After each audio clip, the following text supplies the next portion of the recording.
प्रिय दर्शकों, सादर अभिनंदन वंदन। मैं आचार्य विनोद आप सबका अपने चैनल पर स्वागत करता हूं।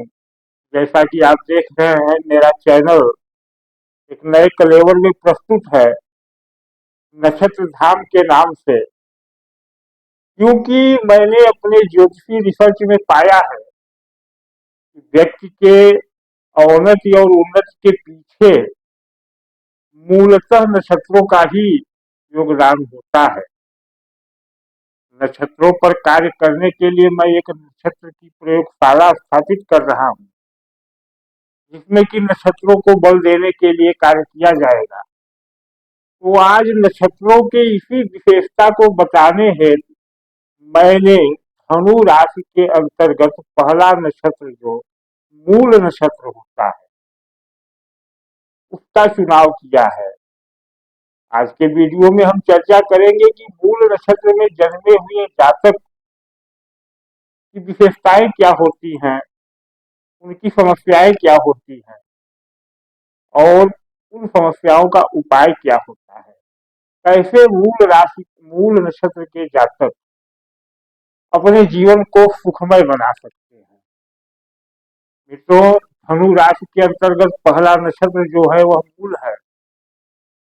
वैसे तो मूल योग 3 नक्षत्रों से बनता है: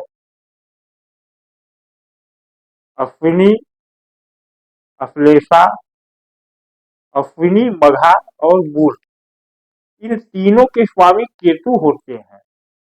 लेकिन यह तीसरा ग्रह है, तीसरा नक्षत्र है, जो कि नक्षत्र वर्ग में 27 नक्षत्र होते हैं, तो 19वां नक्षत्र है और इसके स्वामी केतु है।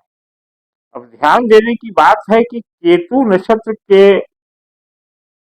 इस मूल नक्षत्र में जन्मे जातक कैसे होते हैं, तो हम अगर पहले थोड़ा सा मूल नक्षत्र की बात कर ले, तब बात को आगे करने में सुविधा होगी। मूल का अर्थ होता है जड़, केंद्र, सार, तत्व। जैसे कहा जाता है किसी चीज का मूल क्या है, मतलब मूल का अर्थ ही है उद्गम स्थान। इसी नक्षत्र के साथ धनु राशि का उदय होता है। धनु राशि में यह नक्षत्र शून्य अंश से 13 अंश 20 कला तक विस्तार में रहता है। प्रत्येक नक्षत्र के 4 चरण होते हैं, आप जानते हैं। चारों चरणों में अलग अलग प्रभाव आता है। अर्थात चंद्रमा जब धनु राशि में प्रवेश करता है तो प्रथमतः मूल नक्षत्र में प्रवेश करता है और मूल नक्षत्र के चारों चरणों के बाद तो अगले नक्षत्र में जाता है। अब मूल नक्षत्र में जन्मे जातक के लिए कहा जाता है कि वह अशुभ होता है और मूल नक्षत्र भी अशुभ माना गया है। लेकिन चारों चरणों की अशुभता अलग है, तो हम पहले चारों चरणों की अशुभता की बात कर ले। तो प्रथम चरण का जो जातक होता है, यानी मूल नक्षत्र के प्रथम चरण का जो नवमांश होता है, वह मेष में पड़ता है। अब मेष मंगल से प्रभावित है, मंगल इसका स्वामी है और प्रथम चरण में जन्मे जातक पिता के लिए हानिकारक होते हैं। कहा जाता है, शास्त्रीय विधान है, 27 दिनों तक मूल में जन्मे जातक का मुंह पिता को नहीं देखना चाहिए। पहले नक्षत्र में नक्षत्र के पहले चरण में जन्मे जातक पिता के लिए हानिकारक होते हैं। दूसरा नक्षत्र का जो चरण होता है, मतलब मूल नक्षत्र का जो दूसरा चरण होता है, वह वृष राशि से प्रभावित होता है। वृष राशि में नवमांश में आता है और वृष राशि का शासक शुक्र होता है, तो मूल नक्षत्र के दूसरे चरण का भी शासक शुक्र होता है। अब शुक्र स्त्री ग्रह है, तो इसके लिए दूसरे चरण में जन्मे जातक माता के लिए हानिकर होते हैं और कुछ हद तक स्त्री के लिए भी, पत्नी के लिए भी हानिकर। तीसरा चरण का नवमांश जो आता है वह मिथुन में आता है। मिथुन के स्वामी बुध होते हैं और बुध बुद्धि और मैनेजमेंट के कारक है। तो तीसरे चरण में जन्मा जातक मैनेजमेंट, ढंग से नहीं कर पाता। कब नहीं कर पाता यह हम आगे बताएं। तीसरे चरण का चौथे चरण का जन्मा जातक, जो चौथा चरण है मूल नक्षत्र का, वह कर्क राशि के नवमांश में आता है, जिसके स्वामी चंद्रमा होते हैं। कुछ परिस्थितियों में चौथे चरण का जातक बहुत ही भाग्यशाली हो। कैसे होगा हम आगे चर्चा करेंगे।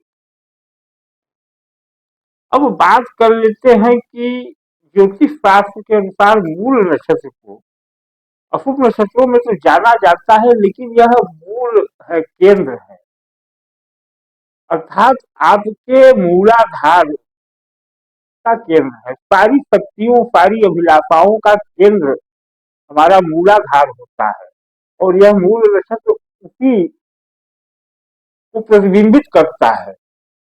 अगर हमारा मूल ठीक होगा तो हमको इनकी अशुभ परिणामों का कोई प्रभाव नहीं पड़ेगा। अब मूल कैसे ठीक होगा, तो मूल में ही सारी अभिलाषाएं, सारी इच्छाएं, सारी आकांक्षाएं होती हैं।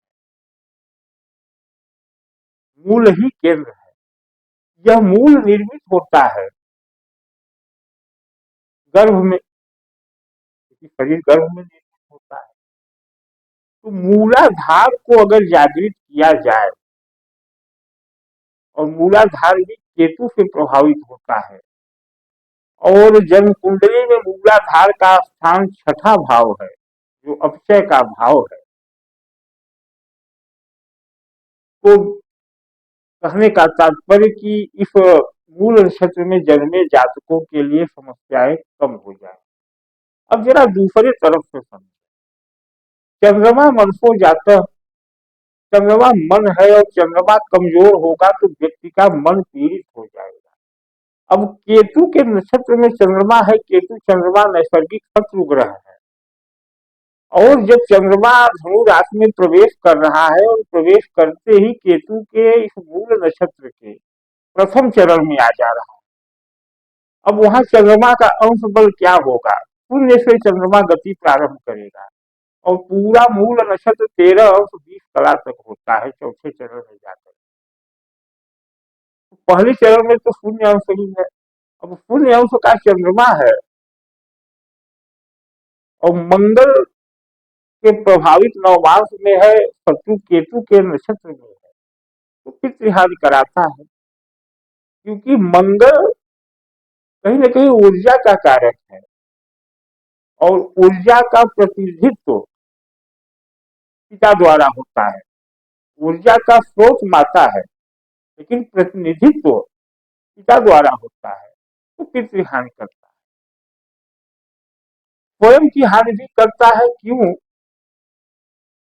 क्योंकि जब चंद्रमा में बल ही नहीं है, तो हानि तो करेगा, अपनी भी हानि कर लेगा। मूल नक्षत्र के जातक अगर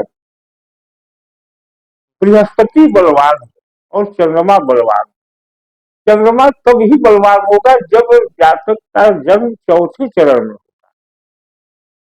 तीसरे चरण तक चंद्रमा में बल नहीं रहेगा।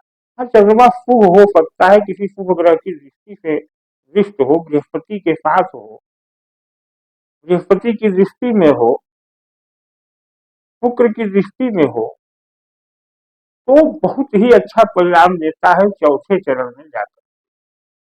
दो चरण जो ज्यादा अशुभ है माता पिता के लिए, और तीसरा जो धन के लिए। धन के लिए क्यों? क्योंकि अगर बुध के नवमांश में रहा तीसरे चरण का चंद्रमा,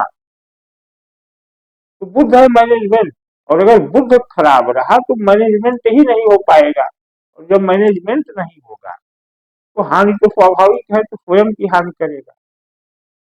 इस नक्षत्र के जातक के लिए ज्येष्ठा नक्षत्र, रेवती नक्षत्र के लोग अति उत्तम साथी होते हैं। तो तात्पर्य यह कि हम इस नक्षत्र के विस्तार में जाएंगे अगले कुछ दिनों में, कि किससे क्या संबंध बनता है। आज तो हम भूमिका की बात कर रहे हैं। मूल बात यही है कि अगर आप अपने मूल को, मूल क्या है, मैंने बताया कि शरीर में मूलाधार, और आपका मूल क्या है, आपका परिवार। ऐसे जातकों को जो मूल नक्षत्र में जन्मे होते हैं, परिवार से सहयोग नहीं मिल पाता, पिता से सहयोग नहीं मिल पाता, इनको मित्रता और पार्टनरशिप भी अच्छी नहीं मिल पाती, और कुल मिलाकर के मित्र से भी और पार्टनर से भी हानि ही होती है। तो मूल नक्षत्र के लोगों को इन चीजों से बचना चाहिए। उपाय के तौर पे कि कैसे इस नक्षत्र के लोग अपने को शुभ परिणाम प्राप्त करें, तो आप मूल नक्षत्र में केतु शांति जो 27वें दिन होती है मूल शांति, वह तो बचपन में लगभग हो ही जाती है सभी। उसके उपरांत जो मूल नक्षत्र के मित्र नक्षत्र है,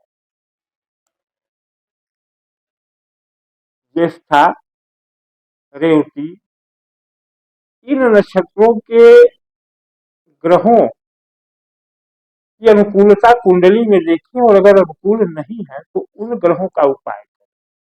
साथ ही सबसे बड़ा है, केतु अभिलाषा है, और सारी अभिलाषाओं के केंद्र उनके सहायक हैं श्री गणेश जी महाराज। तो गणेश जी की आराधना करें, तो आपको केतु के इस मूल नक्षत्र के दुष्परिणामों में कमी आती जाएगी। और उसके बाद आप कुंडली में दिखवाएं आपका जन्म किस चरण में, किस नवमास में हुआ है, तद अनुसार एक विशेष यंत्र भी धारण कर सकते हैं, जो कि हमारे संस्थान द्वारा बहुत ही न्यूनतम मूल्य में उपलब्ध होने वाला है। क्योंकि मैं अपने बताया कि मैं नक्षत्र की प्रयोगशाला स्थापित कर चुका हूँ, बस कार्य प्रारंभ होने वाला है।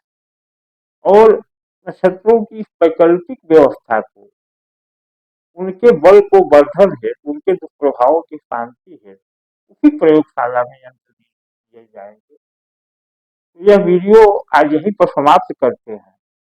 हम अभी मूल नक्षत्र की चर्चा अगले वीडियो में भी करेंगे। धन्यवाद, नमस्कार। और निवेदन है कि चैनल पर नए हों तो सब्सक्राइब कर दें। वीडियो कैसा लगा, वीडियो पर अपने विचार भी कमेंट में लिखें।